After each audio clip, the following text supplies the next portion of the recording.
Hello friends, welcome to in this class. और आज का जो लेक्चर्स है that is the ageing analysis of stock items. Stock item का एजिंग एनालाइज कैसे करें, क्या इसका इंपॉर्टेंस है।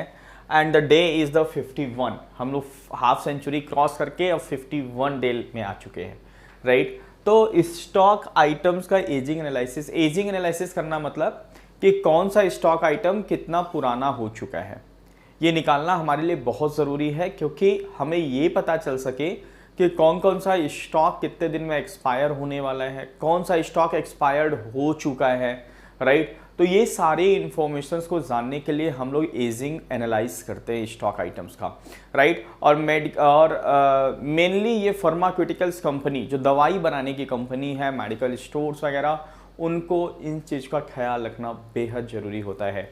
तो आइए हम लोग इस चैप्टर्स में देखते हैं क्या क्या चीज़ सीखने वाले हैं।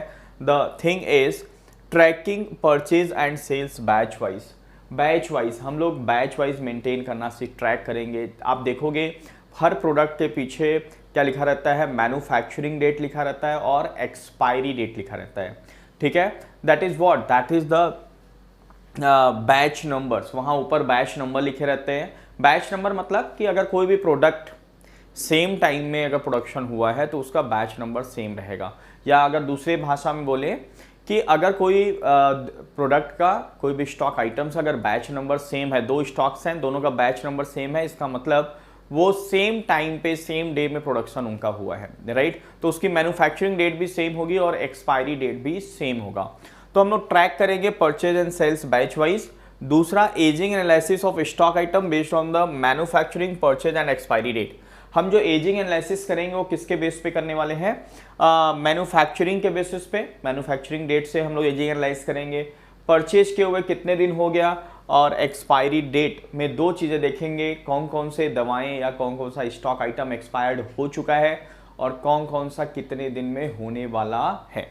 And doing the batch wise reports. और क्या देखेंगे हम लोग, बैच वाइज रिपोर्ट्स देखेंगे। जो बैच नंबर हमने बनाया है उसके बैच वाइज रिपोर्ट्स देखेंगे, राइट। तो चलिए स्टार्ट करते हैं। सबसे पहले यहां देखिए क्या लिखा है, some organisation maintain stock items in batches और lots, specially the pharmaceutical industry. A batch number, a lot number is allocated to goods purchased or produced and sold and consumed. Usually a batch is associated with the manufacturing date and expiry date. इसलिए आप देखोगे कि जब जहाँ पे batch number लिखा रहता है जिस प्रोडक्ट में, उसी के जस्ट नीचे मैन्युफैक्चरिंग डेट जो कि MFG लिखा रहता है और एक्सपायरी डेट लिखा हुआ होता है, EXP डेट। तो सबसे पहले कंपनी क्रिएट करना है जिसका नाम क्या है, ऑनेस्ट फार्मेसी। क्या नाम है कंपनी का, ऑनेस्ट फार्मेसी। तो ऑनेस्ट फार्मेसी के नाम की एक कंपनी बनाएंगे फटाफट।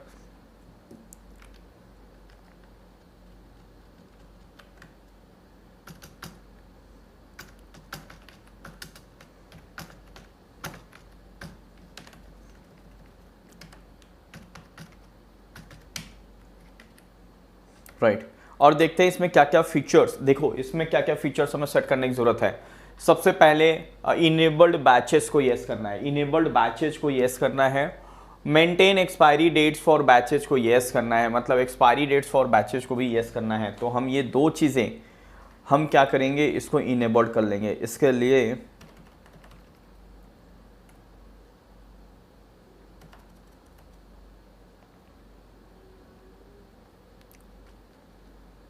Enable batches, yes, enable batches के ऑप्शंस को यस करेंगे। And maintain expiry dates for batches, इसको यस करके कंट्रोल करके ये दो सेटिंग्स आपको F11 में करने का है, राइट। आप दो चीज़ें सेटिंग कर लेंगे। उसके बाद ये लेजर्स क्रिएट करना है। The ledgers is sales account, star pharma limited accounts, purchase account, ABC medical stores account. ये 4 लेजर्स बनाने की जरूरत है। चलिए फटाफट बना लेते हैं। पहला है sales account,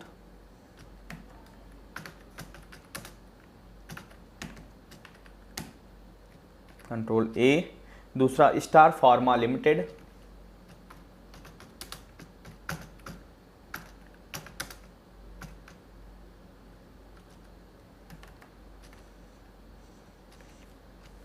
sundry creditors,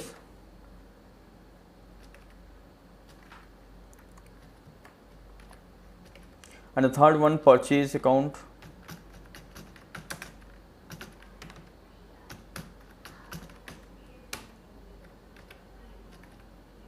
ABC medical store से।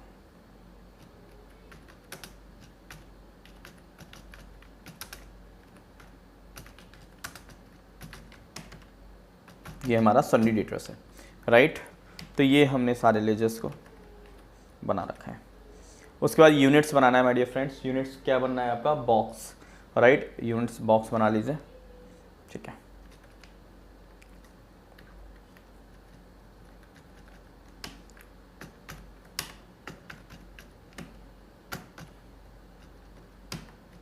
राइट, फिर देखिए क्या कह रहा है। To create the stock category from gateway of Tally, create and stock items, ठीक है। स्टॉक आइटम्स में जाएंगे।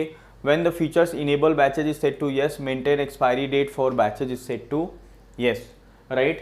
क्या करना है? इनेबल बैचेज हमने ऑलरेडी सेट येस कर रखा है, maintain expiry date for batches को येस कर रखा है। Then item can be maintain according to the table given below.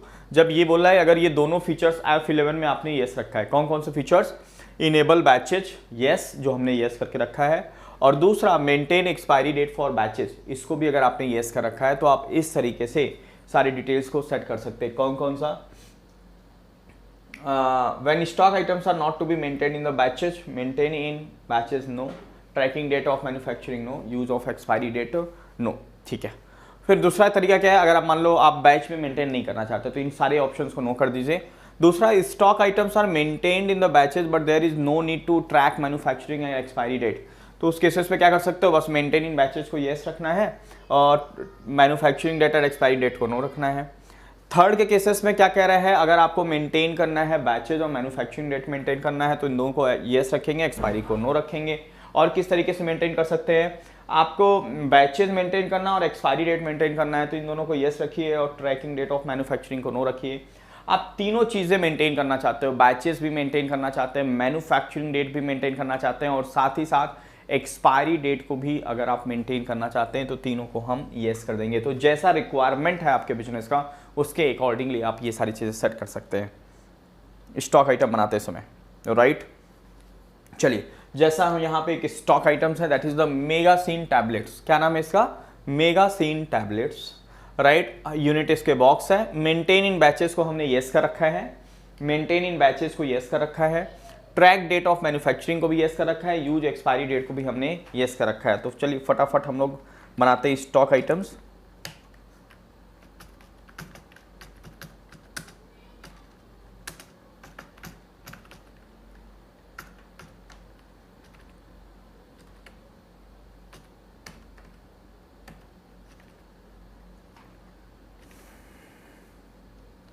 Unit box, alternative, maintaining batches yes, track date of manufacturing yes, and use expiry date for use expiry dates yes।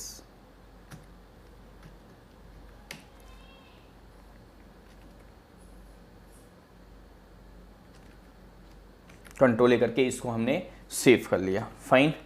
अब क्या बोला है? Recording transactions of sample data. Sample data transactions record करना है। Purchase 10 box of Megacin tablet of 100 rupees पर box, batch number is 420। Batch number क्या दे दिया हमने? 420 दे दिया।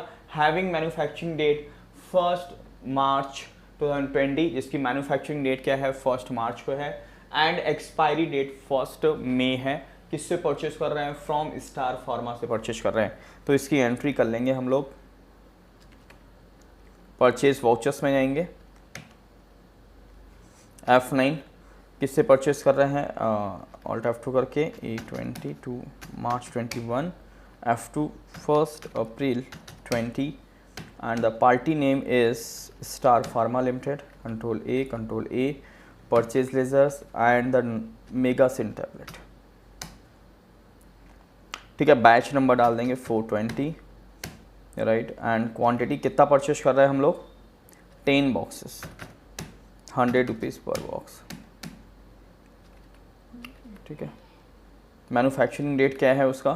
मैन्युफैक्चरिंग डेट इज़ 1 मार्च, तो यहाँ हम लोग 1 मार्च डाल देंगे। Expiry date is the 1 May. Expiry date क्या है आपका? 1 मई, तो यहाँ हम डाल देंगे 1 मई, राइट। एंड ऑफ लिस्ट, और ये एक्सेप्ट कर लिया। मतलब हमने ये तीनों इन्फॉर्मेशन डाल दिया, बैच नंबर डाल दिया, मैन्युफैक्चरिंग डेट डाल दिया और एक्सपायरी डेट। ट्रांजेक्शन 1 अप्रैल को कर रहे हैं, लेकिन उसकी मैन्युफैक्चरिंग डेट 1 मार्च है सॉरी, एंड एक्सपायरी डेट जो है वो 1 मई को है। एक्सेप्ट कर लिया, राइट। फिर purchase number 20 boxes of Megacin tablet, 100 rupees पर box, 1 May. Batch number is 501, manufactured on 1 April. ठीक है, कब मैन्युफैक्चर्ड हो रहा है ये? 1 अप्रैल 20 को, और इसके एक्सपायरी कब है? 1 जून को है। ट्रांजेक्शन डेट 1 मई को है। सेम जैसे अभी आपने इसका एंट्री किया है, इसके पहले एंट्री किया है, सेम एंट्री करेंगे, बस पार्टी नेम स्टार फार्मा डाल देना है। उसका मैन्युफैक्चरिंग डेट हो जाएगा 1 अप्रैल, एक्सपायरी डेट 1 जून, 120 बॉक्सेस 100 के रेट से, राइट। तो ये इस तरीके से मेगासिन टैबलेट 20 बॉक्सेस 100 के रेट से 2000 रुपीज़ आ रहा है। सेम तरीके से आपको वहाँ manufacturing date, expiry date and batch number, अगर हम इसकी बैच नंबर की बात करें तो ये बैच नंबर क्या है? 501 है गाइस। इसको मैं जूम करके दिखाता हूँ, कितना है batch number? 501। Same April and June डालना है एंड क्वांटिटी, सिंपल जैसा नंबर क्वेश्चन नंबर 1 किया है, इन द सेम मैनर्स आप ये एंट्री नंबर 2 करेंगे। ओके, फिर देखो थर्ड नंबर के एंट्री में क्या हो रहा है। थर्ड नंबर के एंट्री में 30 बॉक्सेस, पहले में 10 बॉक्सेस खरीदा, दूसरे में 20 खरीदा एंड तीसरे में 30 खरीदा। रेट वही है, सेम है, 100 रुपीज़ पर बॉक्स। 1 जून को हम लोग परचेज कर रहे हैं, जिसका बैच नंबर 555 है, मैन्युफैक्चरिंग डेट 1 में है। अगर आप ध्यान से देखोगे तो पहले का अप्रैल में एंट्री हुआ है, बट उसका मैन्युफैक्चरिंग 1 मार्च है। दूसरे का मई में एंट्री किया है, उसका मैन्युफैक्चरिंग डेट अप्रैल है। तीसरे का जून में एंट्री किया है और उसका मैन्युफैक्चरिंग डेट क्या है? 1 में, मतलब 1 महीने पहले का मैन्युफैक्चरिंग है उसका। और सारे प्रोडक्शंस की जो एक्सपायरी हो रही है वो 2 मंथ्स में हो रहा है। तो सेम तरीके से करेंगे, और इसका बैच नंबर जो है आपका 555, रेट यहाँ मैन्युफैक्चरिंग डेट डाल देंगे, यहाँ एक्सपायरी डेट डाल देंगे, क्वांटिटी, रेट एंड अमाउंट डाल देंगे, और इस तरीके से आपकी एंट्री हो जाएगी। अब आते हैं हम लोग सोल्ड करते हैं 5 box of Megacin tablet at the rate of 160 rupees पर box on 1 June 20, batch number 501 to ABC medical store on credit. Sold कर रहे हैं, यहाँ पे ये बाय मिस्टेक परचेज दिख रहा है, बट ये क्या होगा? सेल्स का लेजर, सेल्स वाउचर्स में एंट्री होगा। कहाँ होगा? सेल्स वाउचर्स में ये एंट्री होगा। तो सेल्स करेंगे, ठीक है। ये आई थिंक इमेज गड़बड़ आ गई है यहाँ पे, ठीक है। मेगासिन टैबलेट और पार्टी का नाम भी करेक्ट कर ले, ये होगा करेक्ट, ये होगा। वो इमेज कॉपी पेस्ट करने में कोई मिस्टेक हो जाता है। तो ये ABC medical store sales ledgers Megacin tablet 5 box 160 के रेट से, ये क्या है? 800, ये सेल्स की एंट्री आपको करना है। तो ये वाले इमेज को आप इग्नोर करेंगे प्लीज़, ये वाले इमेज को आप इग्नोर करेंगे, ये बाई मिस्टेक आ चुका है, right. The final answer is this one. Okay, stock summary आपको पता है, गेटवे ऑफ टैली में जाते हैं हम लोग एंड रिपोर्ट सेक्शन में स्टॉक समरी हमको देखने को मिलता है, जहां पे आपको ये स्टॉक समरी दिख रहा है और ये बैच वाइज दिख रहा है। 420 Megacin tablet, 420 batch number and 10 box इतना बचा हुआ है। ये 501 का 15 बॉक्स बचा है, 20 लिया था, 5 सेल कर दिया। 555 का 30 बॉक्स बचा हुआ। तो आप स्टॉक समरी बैच वाइज आप यहाँ पे देख सकते हैं, राइट। अगर आपको एजिंग एनालिसिस करना है, क्या करना है आपको? एजिंग एनालिसिस करना है। तो एजिंग एनालिसिस, एजिंग मतलब टाइम पीरियड का एनालाइज करना। Gateway of tally, display more reports, statement of inventory, ageing analysis and select the primary. क्या कर लेना है आपको? एजिंग एनालिसिस सेलेक्ट कर लेना है प्राइमरी, और वहाँ ऑल्ट प्लस F5 प्रेस कर लेना है स्टेटमेंट ऑफ इन्वेंट्री में। एजिंग एनालिसिस करेंगे और वहाँ प्रेस करेंगे ऑल्ट प्लस 5 डिटेल्स के लिए, और वहीं वर्टिकल बटन बार में आपको देखने को मिलेगा F6। क्या देखने को मिलेगा? F6 किसके लिए? एजिंग पीरियड के लिए। और आप इस तरीके से एजिंग कर सकते हो, 0 to 30 days, 30 to 60 days, 60 to 90 days and 90 more than 90 days. ये आप अपने हिसाब से एजिंग सेट कर सकते हैं, right. Now you will see यहाँ पे एजिंग एनालिसिस दिख रहा है and aged by the date of purchase. Purchase date से ये एजिंग हो रही है, किससे हो रही है? परचेज डेट से हो रही है, राइट। तो परचेज डेट से 30 to 60 डेज में ये कौन सा आ रखा है हमारा? ये 501 की परचेजिंग हुई थी। आपका कब परचेज किया था? 1 मई को परचेज किया था। रिपोर्ट्स देख रहे हैं 1 जून को, तो 30 डेज हो रखा है, तो 30 to 60 में आ गया, राइट। ये फर्स्ट वाली जो दवा थी जो उसको हमने 1 अप्रैल को परचेज किया था, ये 60 टू 90 डेज में आ गया। यहाँ 2 दिख रहा है, इसका मतलब पहले यहाँ पे एक एरो है, 555 उसी में आ जाएगा, आपके 1 जून में आ जाएगा, लेस देन 30 डेज में आ जाएगा, राइट। और अगर आपको यहाँ पे लिखा हुआ है बैच, अच्छा, to show the ageing from the date of manufactures, आपको अगर मैन्युफैक्चरिंग डेट से एजिंग करनी है, अभी हमने बाय डिफॉल्ट परचेज डेट से मैन्युफैक्चरिंग हुआ है, बैच किया है, एजिंग एनालाइज किया है। अगर आपको किससे करना है, मैन्युफैक्चरिंग डेट से करना है, तो आपको क्या प्रेस करना है, F9 प्रेस करना है, एजिंग स्टाइल, क्या प्रेस करना है, F9 ageing style, and select सोन, क्या करना है आपको, ageing style by manufacturing date, क्या ले लेना है आपको, by manufacturing date, so only expired batches क्या कर देंगे, नो कर देंगे, क्या कर देंगे, no. Ageing style by manufacturing date, manufacturing date से एजिंग स्टाइल करना है हम अपने को, so only the expired batches को क्या कर देना है अपने को, नो कर देना है, ठीक है। मतलब हमें सब देखना है, सो एक्सपायर्ड बैचेज केवल नहीं देखना है, सारे देखने हैं, इसलिए सो ओनली एक्सपायर्ड बैचेज को नो। तो उसके बाद आप रिपोर्ट देखोगे तो ये जो डेट ये दिख रहा है, अब यहाँ aged by the date of manufacturing date से दिख रहा है, किससे दिख रहा है, मैन्युफैक्चरिंग डेट से ये एजिंग एनालिसिस कर रहा है, राइट। ओके, फिर बोल रहा है एजिंग स्टाइल, अगर क्या करना है, आप 4 टाइप्स के एजिंग स्टाइल कर सकते हो, from purchase date, from manufacturing date, from expired, मतलब कौन कौन सी दवाई एक्सपायर्ड हो चुके हैं, कितने दिन हो गए एक्सपायर्ड हुए, and the 4th number is to be expired, कौन सी दवाई कितने दिन में एक्सपायर्ड होने वाले हैं।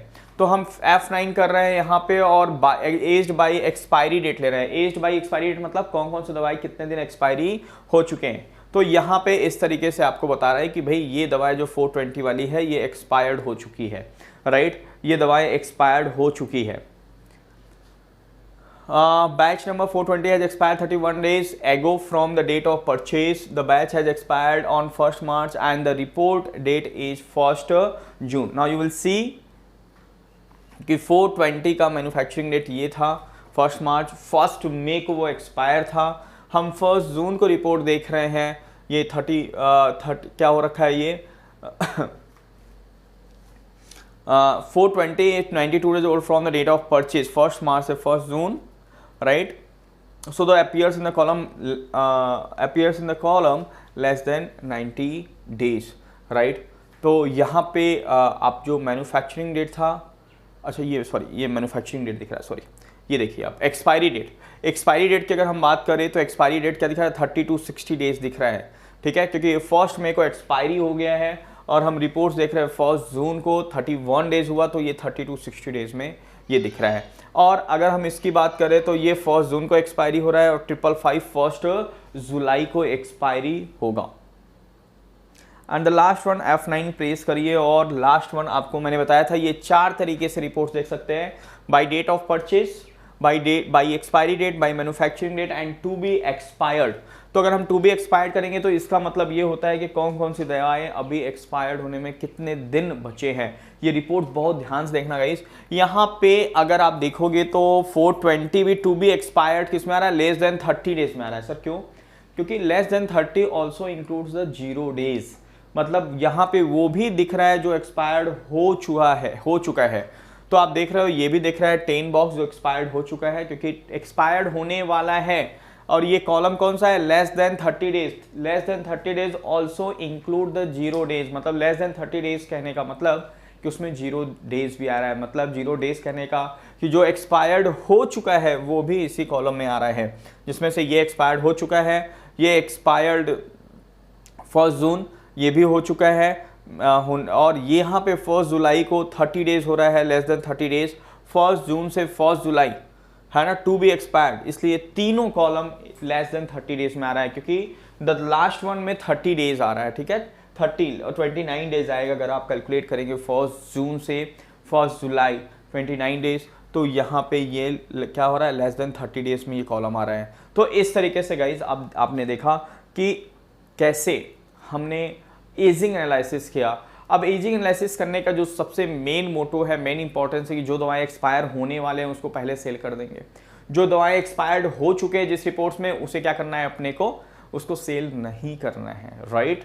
वो उसको सेल नहीं करना है, उसको हटा लेना है। ओके,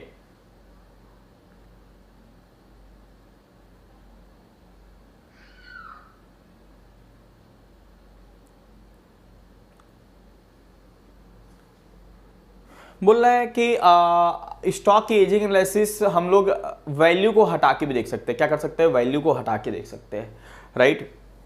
जैसे आप यहाँ पे देख रहे थे तो यहाँ पे साथ साथ वैल्यू भी दिख रहा है, क्वांटिटी भी दिख रहा है और वैल्यू भी दिख रहा है। अगर वैल्यू को आपको हटाना है तो क्या कर सकते हो आप, आपको प्रेस करना है F7 hides value. Now you will see here कि यहाँ पे क्या हो रहा है, वैल्यू का कॉलम हट गया है, केवल क्वांटिटी दिख रहा है और कॉलम्स दिख रहे हैं कि कौन सी चीज़ें कितने दिन में एक्सपायरी होने वाले वो कॉलम दिख रहे हैं और वैल्यूज़ के ऑप्शन। क्योंकि हमें वैल्यूज़ कोई मतलब नहीं है, हमें क्या देखना है, एक ऐसा रिपोर्ट देखना है जिसमें ये पता चले कि कौन सी दवाएं कितने दिन में एक्सपायर होने वाली है, राइट।